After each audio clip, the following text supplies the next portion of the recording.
Richard Carson, 52, CEO worth $340 million, installed 12 hidden cameras in his mansion. His daughter Sophie, 16, paralyzed from a car accident 8 months ago, needed 24-hour care. The new maid, Maria Torres, 41, had exactly $67 in her account and a daughter dying of leukemia. Richard watched the cameras daily, waiting to catch something wrong. What he saw on day 7 would destroy him, and then save him. Richard's office, mahogany desk, 3 computer monitors, camera feeds streaming live. Sophie's room, hospital bed, wheelchair, machines beeping. The accident happened 243 days ago. Drunk driver, T-boned their car. Sophie's spine shattered at C5, C6. No movement below the neck. Richard's wife, Amanda, couldn't handle it. She left after 4 months. Divorce papers came 6 weeks later. Richard had interviewed 23 caregivers, all quit within a month. Sophie was angry, bitter. She screamed at them, called them names, refused help. At 16, she'd lost everything, her dance career, her friends, her future. Richard didn't blame the caregivers for leaving.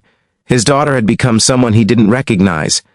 Maria Torres arrived on a Monday, 9 a.m. sharp. She wore a faded blue uniform, scuffed shoes, tired eyes. Richard handed her the schedule. Sophie wakes at 7, breakfast at 8, physical therapy at 10. She'll fight you. Don't take it personally. Maria nodded. I understand pain, Mr. Carson. He watched her walk upstairs. Camera 3 tracked her into Sophie's room. What Maria did next would cost her everything. Day 1. Sophie's room. Maria entered. Sophie's eyes, cold, hostile, locked onto her. Get out. I don't want you here. Maria set down the breakfast tray. Oatmeal, orange juice, pills. I know, Maria said softly. She sat in the chair beside the bed. Not touching, just present. My daughter Isabella is 14. She has leukemia, stage 4. She's angry too. She yells at me. She hates her body. I understand. Sophie's face cracked, just slightly. Why are you telling me this? Maria smiled. Sad. Gentle. Because anger isn't the enemy. Giving up is. That moment would change both their lives in ways neither could imagine. Richard watched the monitor. He'd expected Maria to quit by day 3, but she didn't.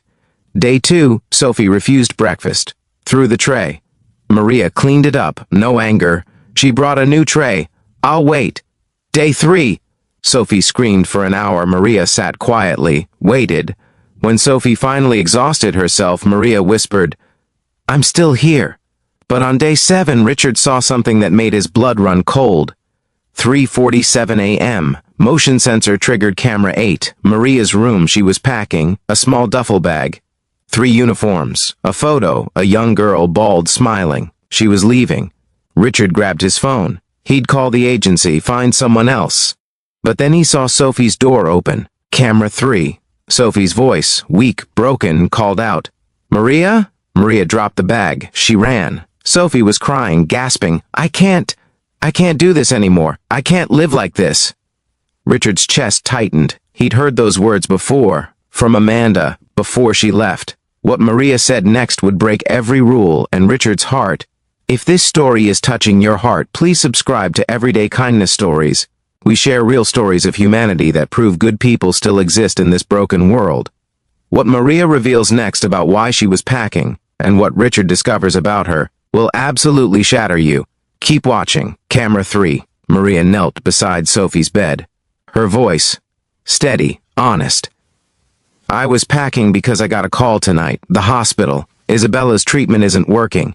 They need $47,000 for an experimental trial.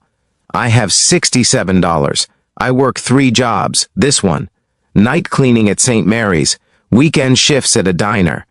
I thought, maybe I could find a 4th job. Sophie's eyes widened. You're leaving because you need money? Maria shook her head. No. I'm leaving because I can't watch you give up while my daughter fights to live. It's killing me, Sophie. You have a father who loves you, a home, a chance. Isabella has 6 months, maybe, and she wakes up every morning grateful. Richard's hand covered his mouth. The monitor blurred. He'd been so focused on protecting Sophie, he'd never asked Maria about her life. What Richard did next would seem impossible. Richard walked into Sophie's room 4:23 a.m. Maria stood. "Mr. Carson, He held up his hand. "I've been watching the cameras. Every day. I saw everything." Maria's face went pale. "I'm sorry. I'll leave now." "No." Richard's voice cracked. "You saved my daughter. You did what 23 trained professionals couldn't do. You made her want to live again." He pulled out his phone, opened his banking app. Isabella's treatment, $47,000, consider it paid, and her future treatments, all of them, covered. Maria collapsed. I can't accept." "Yes, you can, because you gave Sophie something I couldn't buy. Hope." He turned to Sophie. She was crying, really crying. "Dad," she whispered. Richard knelt beside her bed. "First time in months. I'm so sorry, sweetheart. I've been so focused on keeping you alive I forgot to help you live. But the story doesn't end there." 14 months later. Sophie Carson, 17, physical therapy room, walking bars, parallel rails, foam mats. She gripped the bars. Her legs, still weak, held her weight. 5 steps, then 10. Maria stood beside her. "That's it, mija, 5 more." Sophie's face, determined, alive, pushed forward. 15 steps. Isabella Torres, 15, cancer-free for 11 months, stood in the doorway, watching, cheering. "You got this, Sophie." Richard had hired Maria as Sophie's permanent live-in companion. Salary, $95,000 a year. Full medical benefits for Isabella. Housing included. But Maria was more than an employee. She was family. Richard kept camera 3 recording, but not to protect Sophie anymore. To remember, the night a struggling maid with $67 and a dying daughter taught a millionaire what wealth really meant. He'd built a $340 million empire. But Maria, with nothing, showed him what it meant to be rich. Sophie took 20 steps that day. The cameras caught every one.